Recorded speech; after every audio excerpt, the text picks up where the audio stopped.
We continue with our series of selections from the haChaim on Parshas HaShavua. This series is dedicated lirfua Ariel Rína Bas Esther Betושח לרפואה שלמה first תקף ומייד כן יהי רצון.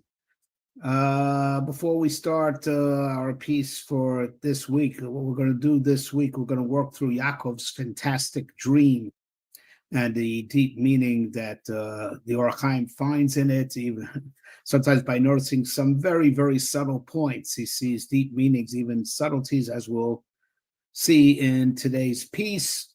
But before we get to that, I would like, it's come to my attention that some people didn't get the haChaim from last week. Last week, we did just one long one.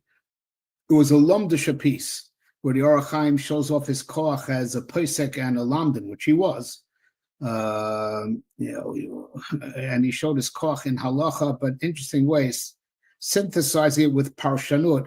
He dealt with the famous yeshivisha hak, the yeshivisha raid on how did Yaakov purchase the bechor from Esav, Stav Shel Bolam, Stav Shem Boma, all the classical questions that they hak in yeshivas, he dealt with very, very artfully and even threaded through the actual words of the pasuk. It's a slightly longer piece, and that was our piece for last week. And I understand some people didn't get it. So I'm posting over here my email and my phone number, which has text and WhatsApp. You have it now on... I'll also put it on the screen. You'll see it in. I'll put it on my screen also. There it is.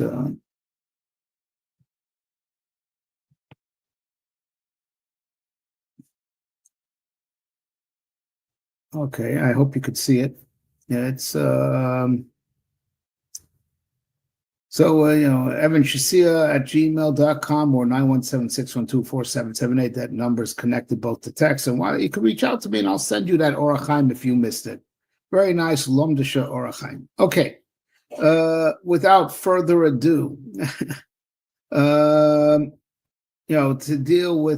start to deal with Yaakov's amazing dream, with the Sulam and Malach Elokim. So, we're going to do a few haChaims on that in the course of this week. And this is just for starters. Now let's read the psukim. I'm going to accentuate certain things as I read it, so you'll understand what the haChaim feels compelled to deal with. All right? Vayachalom, and he dreamed. V'hinei sulam mutzav artzav rosho mageshav. V'hinei malach elokim olim v'yordim bo. V'hinei Hashem nitzav olav. All right? So I made it very clear that there's this word that you could get by without totally, the v'hinei, and behold, right? And behold, he's dreaming, there's the behold, there's the ladder. And behold, right? I guess the way you would translate it. The angels of Hashem are going up and down, and behold, Hashem is standing. You could get by without the v'hinei totally, or at least mention it just once, and behold, and all this is what is being beholden. No, behold this, behold that, behold this, behold that.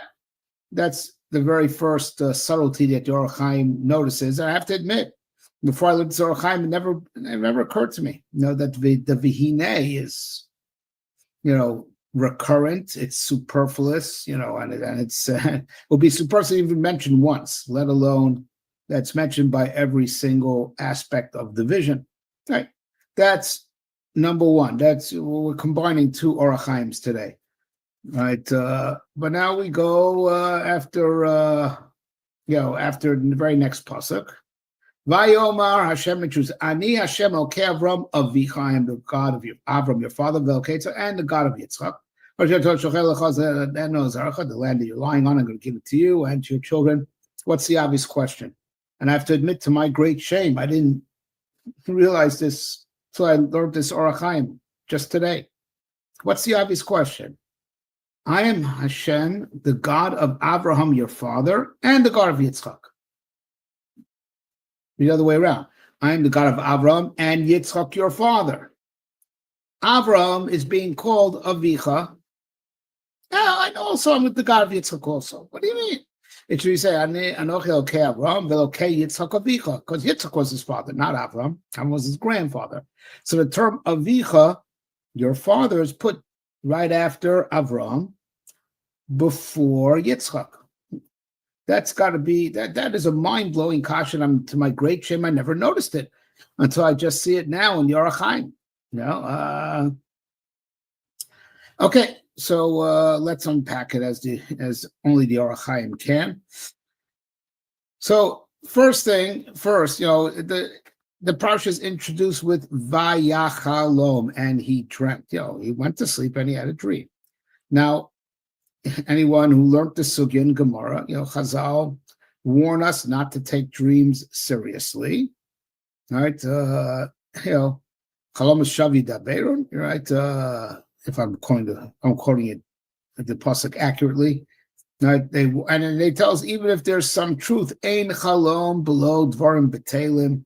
Even if you have a dream that is, contains in it some revelation, genuine, still you have to worry that there might be a little bit of nonsense mixed in, the Ramchal, explains this very nicely in the Derech Hashem, so going on a small tangent, once we're talking about dreams, it explains that, the dreams are, so even if, right, there's a certain amount of divine energy that's interacting with the brain when you're sleeping, and that causes images to form, but the brain also is going to respond to other stimulus, like what you thought about during the day, also, has an impact on the brain and the images that the brain forms while you're sleeping. It impacts the imagination, and also says the Ramchal, right, that the food you ate for supper, that's it.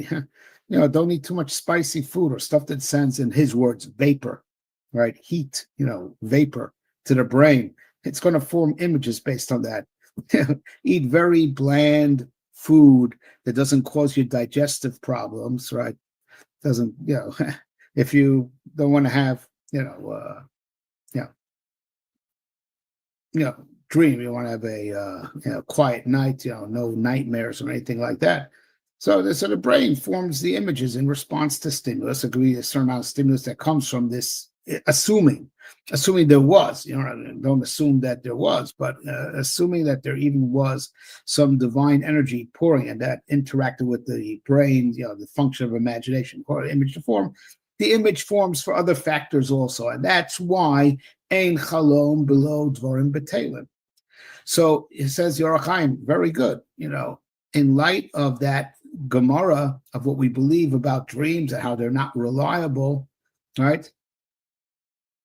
So in light of that, Zok haChaim, that's what the Torah is going to say. And behold, meaning as in revelation, right? Behold, meaning this was, every aspect of this dream was real. None of it was because of what Yaakov ate for dinner that night or something that he worried about during the day.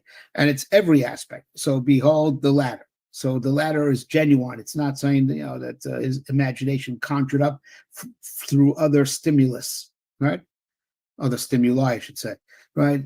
The latter, right? The angels up and down, that's Vehine. That's also, don't think it's because of, something that Yaakov worried about. I need my guardian angel to protect me. No. Behold, meaning it is also as a result of the divine energy that, that Rebbe Shem was sending in order to communicate with Yaakov in this dream. And even Vashem Nitzav Allah, Vihine Hashem. So that is what the Vihine is, that none of this was Dvarim Betelim. No aspect of this dream was for naught, that, that part is Lav Dafka, that's because of something that he worried about during the day or something that he ate. No, nothing. This is all, everything's Vihine, and behold, meaning was revelation. This dream was clean. All the aspects of the dream were clean of being anything that his imagination is just stam conjuring up because of other stimuli. Okay, that's as far as the Vehine. But then the haChaim in another piece right after this one, tackles the much more complicated issue. Why is Avram called Avicha and not Yitzchak? Avram and not Yitzchak. So, okay, Avram Avicha, well, okay, Yitzchak. As if Yitzchak and Yaakov are brothers, right? Or as if it was a stranger. What is going on? Right? That is really the hardest part to make sense out of. And says the haChaim like this, an amazing word. Right? Yaakov is on the run now. Why? Because he bought out Esau. He bought out the Bechorah, and he felt that package deal. He bought the Bechorah, so he stole the brachas that Yitzchak had originally intended to give to Esau, because it goes together. I mean, as Rashi says in last week's parsha, when Yitzchak hears, Vayeitzei pamayim et bechorasi lokach, Yitzchak reaffirmed the brachas and gam baruch Yehu. He bought the Bechorah, he gets the brachas also. Yeah, right. Okay, so Esau feels he's been cheated out of his rightful inheritance. That comes from where? Comes from where? Avraham Avinu. Avraham Avinu started this family, right? And Avraham Avinu got all the blessings and all the bounty, and Yitzchak is the spiritual heir and financial heir of Avraham Avinu. Okay, heir and spiritually and and materially. Okay, if that's the case, so Esau and Yaakov got to split it. Esau, now if Esau's the Bechor, he gets double. That's 2/3, 1/3, right? If Yaakov bought, okay, and Yaakov bought him out, okay, so it's 2/3, 1/3. But Esau's getting nothing. He is not, and that's why Esau is so ticked off and wants to kill Yaakov. Yaakov has to run away, right? As per the psukim in last week's parsha, Yaakov is on the run from Esau. Esau wants to kill him. Right? He's really upset that he was been cheated out of his inheritance. So this is what the Rebbe Shem is, the statement that he's making, not just to alleviate, Yaakov's fears, that maybe Yaakov feels he was out of line, maybe he took something he doesn't deserve. It's not just that; it's to put in the Torah and make this statement to the whole world: Elokei Avram Avicha, you are the only rightful heir of the legacy of Avram Avinu. So even though, technically it went to Yitzchak, and Esau is also a child of Yitzchak, you should know that everything that I gave Avraham Avinu, it was always intended just to get to you. It's as if you're Avraham Avinu's son. It's like you're his son, Mamish, his only son, because everything I gave Avraham Avinu was intended to get to you. So it's Ki'ilu, you're Avraham Avinu's son. You're Avraham Avinu's sole heir, right? Now happens to be Yitzchak was was in the middle, and Yitzchak Avinu was a great guy, so he's Elokei Yitzchak. But as far as the inheritance, Elokei Avram Avicha, viewed as if you're Avram Avinu's sole heir. Right? The fact that it technically went through Yitzchak, that makes no difference. The goal was to get it to you, Yaakov. Right? And that's what it means. Ki be Yitzchak Chazal Darshan, be Yitzchak V'loka, that only Yitzchak is called your child. So be it's in Yitzchak. So Chazal Darshan, be Yitzchak V'lo Kol Yitzchak, in Yitzchak, a part of Yitzchak. Not the whole Yitzchak, meaning only the Yaakov aspect of Yitzchak is called Avram Avinu's child. Be Yitzchak, the Yaakov half of Yitzchak. Right? In Yitzchak and not all Yitzchak. And that's the message in this pasuk. Okay, Avram, it's like you're directly the heir of Avram Avinu. Esau's got nothing and deserves nothing. And, now, since the way things turned out, that Esau sold out, so he glued Milslim Afreya. Everything that Avraham Avinu got was really all intended for Yaakov. That is the message that's being made here, right? To Yaakov himself and to the whole world, because it's going to be inscribed in the Bible. Esau has no claim on anything that has to do with the legacy of Avraham Avinu. Nothing. Okay, so I would like to just give a little addition, which bolsters the point of the haChaim HaKadosh, right? And that's a mention, and I believe in last week's parsha, The pasuk says in Navi Num Elokei Yaakov Asher Paras Avram, the words of the God of Yaakov who saved Avram. Says the man, you could carve on the pasuk says Yaakov Asher Paras Yaakov who saved Avram. That when Avram, as a rebellious young child that was a rebellion against the establishment, right? And Nimrod has him thrown in the fire. So what saved Yaakov from the Avram from the Kivshon Aish? Yaakov. Hashem said even then, right? I'm saving him not in his own merit. His own merit is not enough. He's being saved from the furnace of fire that Nimrod threw him in the zchus that Yaakov will come out of it. Yaakov will come out of it, right? And there's a lot of other psukim and chazal that indicate that the spitz of Avram Avinu came to full actuality, with Yaakov Avinu. Yaakov is the tachlis of Avram Avinu. So of course you need Yitzchak in the middle, and it's not time to explain that you go from Chesed to Tiferes, from Chesed to Rachmim through the meat of Gvura in the middle. Yitzchak is most definitely a necessary link in the chain, but Yaakov is the goal. Yaakov is, the goal of what Avraham Avinu was all about. It means Avraham Avinu is all about getting to Yaakov, right? And that's what okay, Avram Avicha. It's like you are directly a child of Avram Avinu, because everything about Avram Avinu is to get to Yaakov Avinu. It's for Yaakov. It's for Yaakov, and that's so. It's as if you're directly the son of Avram Avinu, right? Yitzchak was necessary also, but don't say because Yitzchak was necessary also, so now Esav has to have a piece of it also. No, it's like Yaakov is directly a child of Avram Avinu because the tachlis of Avram is Yaakov, right? And of course, okay, Yitzchak, goes without Yitzchak, can't get to Yaakov, right? But the ikar is to get from Avram to Yaakov, and Yitzchak is the intermediary to make it happen, a very necessary intermediary. But since the tachlis of Avram is Yaakov, so it's okay, Avram Avicha, well, okay, Yitzchak. Now I think we've made the point. So the haChaim adds, okay, we still have a problem, don't we? What's the problem? Yishmael.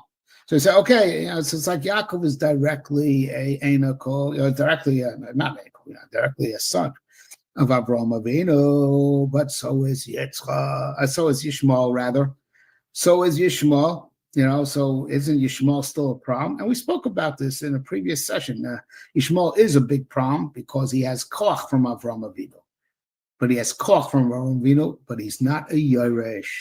It says haChaim, brilliant. And the Rebbe doesn't have to drop me a remez in the pasuk that Yishmael is also not an heir. That's so pashut, because when Avram Avinu is, Hashem endorses, to Avram Avinu, sorry, Menu's, command to get rid of him, right? Right? The child of the maid servant, I'm also going to make him a great nation, Kizarhu, because he's your seed, right? So now says the haChaim, right? Niflamo, read that pasuk in the most literal way through a halachic lens. He is the son of the maid servant. He is your biological. Zarchov here doesn't mean halachic, because ben ha'ama, if God forbid a man had a child together with his maid servant, his shifcha kananis, it's not his son in halacha. That kid is not a Yerush. That kid does not inherit anything. Right? So it's true, biology, DNA is good for something. It gives a certain schus, to Yishmael, but he's not Avraham Avinu's halachic son, right? He's not his halachic son, and which includes he gets no Yerusha. So Yishmael's already pushed out of the game, black on white. He's called Ben Ha'ama, the son of the maidservant, right? So he's the son of the Shivcha Kananis, right? So he's not halachic zera. He has DNA, and having DNA of Avraham Avinu is also, that it's a kesher, but it's not a halachic kesher. But it was a kesher that Avraham Avinu's, tefillah that he gave for Yishmael that we deeply regret, we the people, we're not judging him, but we deeply, because all of Yishmael's koch comes from Lu Yishmael Yichel Fanecha, that he davened even earlier, let alone how it was kind of reinforced by his reticence to chase him out totally, right? But that is, that's koch, but that's not halachic, not a halachic family connection. So we don't need a pasuk showing that Yishmael's not a Yerush. He's black and white. He's Ben Amma. Okay, this is what we wanted to cover for today of Yaakov's fantastic dream, the things that the haChaim sees and these subtleties. And once again,